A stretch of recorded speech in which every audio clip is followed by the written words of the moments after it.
नमस्कार दोस्तों। आइए आज हम लोग बात करते हैं पॉलिटी एंड गवर्नेंस के संदर्भ में, जो हम लोग का प्रमुख टॉपिक है, जो कि हम लोग एक series UPSC, state PCS, RO जैसे तमाम प्रकार के एग्जामिनेशन के संदर्भ में हम लोग चर्चा कर रहे हैं। उस संदर्भ में आज हम लोग बात करेंगे, प्रमुख रूप से पॉलिटी एंड गवर्नेंस के संदर्भ में हम लोग चर्चा करेंगे। आज का हम लोगों का जो टॉपिक है वो स्थानीय प्रशासन में नगरीय निकाय से संबंधित है। जैसा कि आपको हमने बताया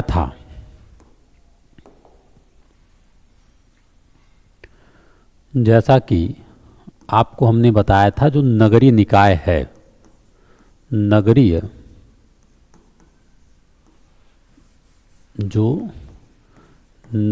निकाय, ठीक है। नगरीय निकाय में आप देखेंगे,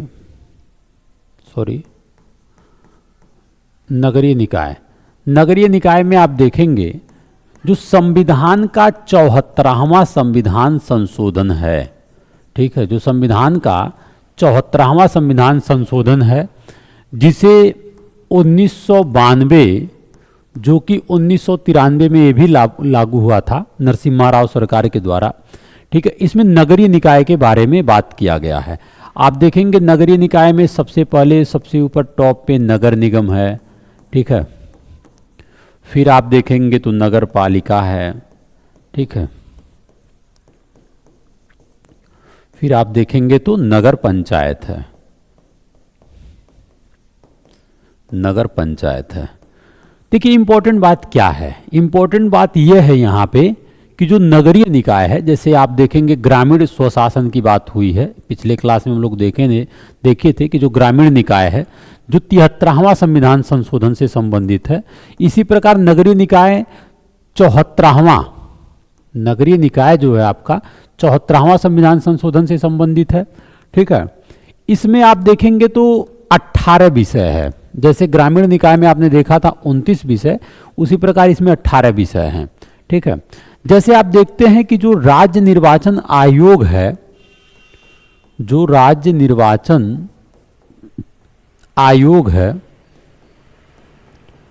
यह आपके ग्रामीण निकाय का चुनाव कराता है। ठीक उसी प्रकार जो राज्य निर्वाचन आयोग है, यह आपके जो राज्य निर्वाचन आयोग है, यह आपके जो है,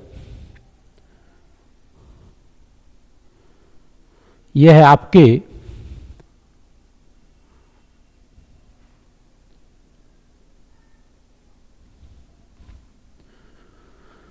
जो राज्य निर्वाचन आयोग है,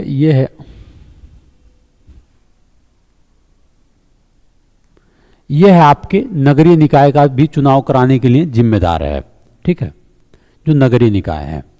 अब आप देखिए मामला क्या है, अब इसके बारे में हम लोग अध्ययन करते हैं। जो नगरीय निकाय है, अगर मैं आपकी संवैधानिक प्रावधान की बात करूं, कॉन्स्टिट्यूशनल प्रावधान के बारे में बताया जाए तो शहरी स्थानीय स्वशासन अनुसूची 12, देखिए आपने ग्रामीण स्थानीय प्रशासन के बारे में जो देखा था, अनुसूची 11वीं अनुसूची में है। मैंने आपको बताया था कि संविधान में मूल अनुसूची 8 था, 4 बाद में जोड़ा गया था। ठीक उसी प्रकार ये आप देखेंगे कि शहरी स्थानीय स्वशासन जो 12वीं अनुसूची है, जिसमें 18 विषय हैं, जो सब्जेक्ट हैं कार्य करने का वो 18 हैं। भाग क्या है? भाग आपका 9A है, जो शहरी स्थानीय प्रशासन है, ठीक है।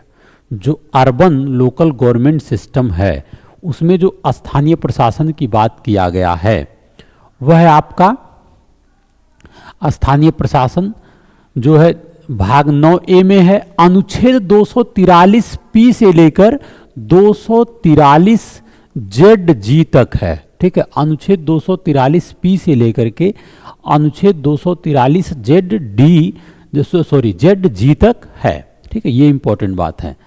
आप देखेंगे 243W क्या है, कुछ महत्वपूर्ण अनुच्छेद जो शहरी स्थानीय प्रशासन के बारे में कुछ विशेष प्रावधान करते हैं। जैसे 243 में देखेंगे नगर पालिकाओं की शक्तियां, प्राधिकार एवं दायित्व के बारे में बताया गया है। अनुच्छेद 243 में नगर पालिकाओं की जो पावर है, प्राधिकार है, जो अथॉरिटी है एवं जो रिस्पॉन्सिबिलिटी है, जो दायित्व है, उसके बारे में वर्णन किया गया है। ठीक है। फिर आप देखेंगे 243 इसमें नगर पालिका द्वारा करारोपण की शक्तियां तथा निधि के बारे में बताया गया है। 243 में नगर पालिका द्वारा, ठीक है, करारोपण की शक्तियां तथा निधि इत्यादि के बारे में वर्णन किया गया है। 243 में देखेंगे वित्त आयोग का प्रावधान किया गया है। जो वित्त आयोग राज्य वित्त आयोग है, जो स्थानीय प्रशासन के लिए, चाहे वह स्थानीय शहरी प्रशासन हो या ग्रामीण प्रशासन हो, ठीक है। 243 जो है जिला योजना समिति के बारे में वर्णन करता है। 243 जो 243 जो है, ये आप देखेंगे ये महानगरीय आयोजन के लिए समिति का बारे में बताता है। ये इंपॉर्टेंट बात है, ठीक है। अब मैं बात करूं तो 3 प्रकार की नगर पालिकाएं हैं जो आपको मैंने बताया है। सबसे अगर छोटे स्तर पे बात की जाए तो नगर पंचायत, ग्रामीण से शहरी क्षेत्र में परिवर्तन। जो नगर पंचायत होता है ना, आप देखेंगे कि यह ग्रामीण से ही जुड़ा होता है, लेकिन ग्रामीण से धीरे धीरे जो है शहरी क्षेत्र की ओर परिवर्तन इसमें दिखता है, ठीक है, नगर पंचायत में। फिर आप देखेंगे नगर पालिका परिषद, छोटे शहरी क्षेत्रों के लिए, नगर पालिका निगम, नगर निगम बड़े शहरी क्षेत्रों के लिए, ठीक है, ये है। अब इनका चुनाव कैसे होता है ये भी ध्यान रखिए। देखिए, मैं चुनाव की बात करूं शहरी स्थानीय प्रशासन में, तो आप देखेंगे नगर पालिका के अध्यक्ष यानी कि नगर निगम के अध्यक्ष के निर्वाचन का तरीका राज्य विधानमंडल प्रदान करता है। यानी कि जो राज्य का विधानमंडल है वो अपनी विधि के तहत एक विधेयक का निर्माण करता है, कानून बना करके इसके निर्वाचन की विधि, यानी कि शक्ति जो है उसी के पास है, राज्य विधानमंडल का ही विषय है। क्योंकि स्थानीय प्रशासन चाहे शहरी हो या ग्रामीण हो, वो राज्य सूची का विषय है। अनुसूचित जाति और जनजाति जनसंख्या के आधार के लिए सीटों का भी आरक्षण है।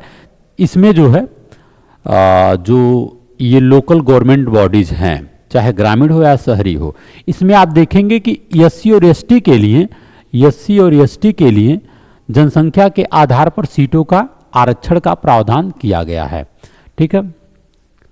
1/3 महिला आरक्षण दिया जाना चाहिए। अध्यक्ष और पिछड़ी जातियों के आरक्षण के संबंध में राज्य विधायिका कोई भी उपबंध बना सकता है, ठीक है, कोई भी उपबंध बना सकता है, ठीक है। कार्य देखिए क्या है, कार्य में देखेंगे आप 12वीं अनुसूची, ठीक है। तो आपने आपको बताया 18 विषय हैं जो राज्य विधानमंडल द्वारा नगर पालिकाओं को हस्तांतरित किए जा सकते हैं, ठीक है। 18 विषय हैं जिसमें राज्य विधानमंडल अगर चाहता है तो फिर स्थानीय प्रशासन को विषय हस्तांतरित कर सकता है कार्य करने के लिए, ठीक है।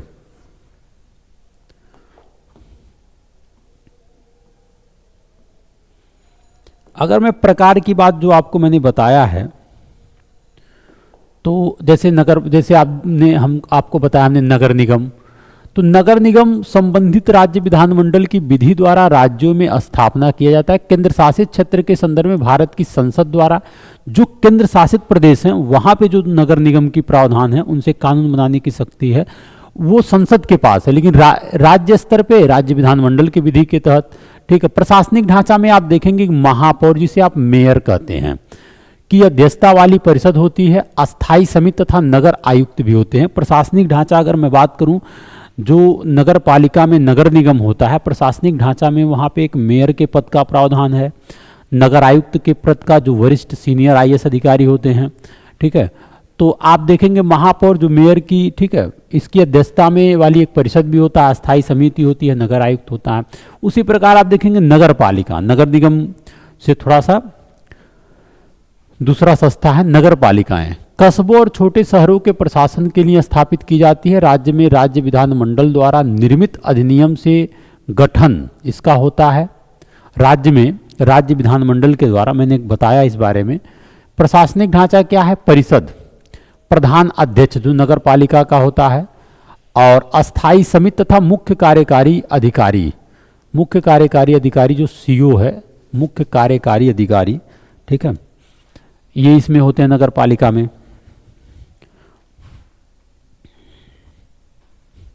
ये हो गया।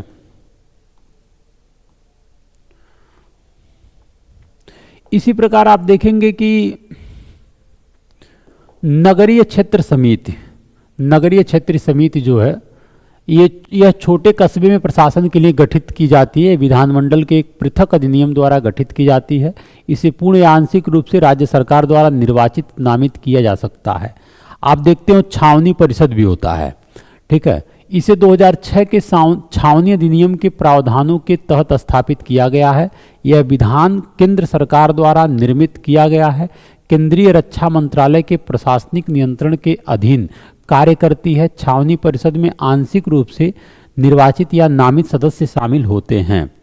छावनी परिषद में आंशिक रूप से निर्वाचित या नामित सदस्य शामिल होते हैं, ठीक है।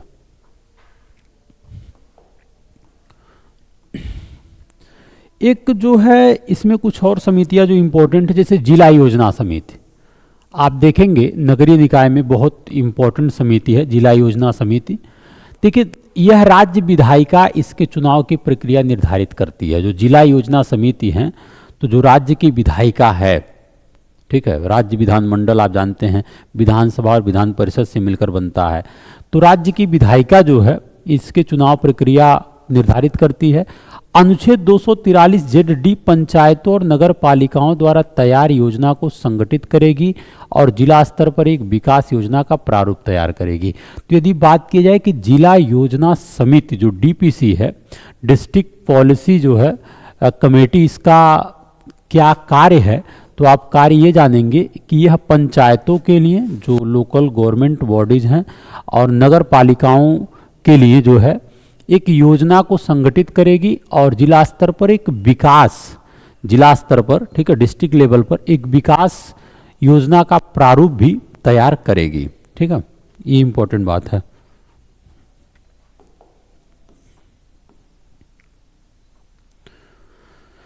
दूसरी बात क्या है कि जिला योजना समिति के 4/5 भाग सदस्य जिला पंचायत और नगर पालिकाओं के निर्वाचित सदस्यों द्वारा स्वयं में से चुने जाते हैं।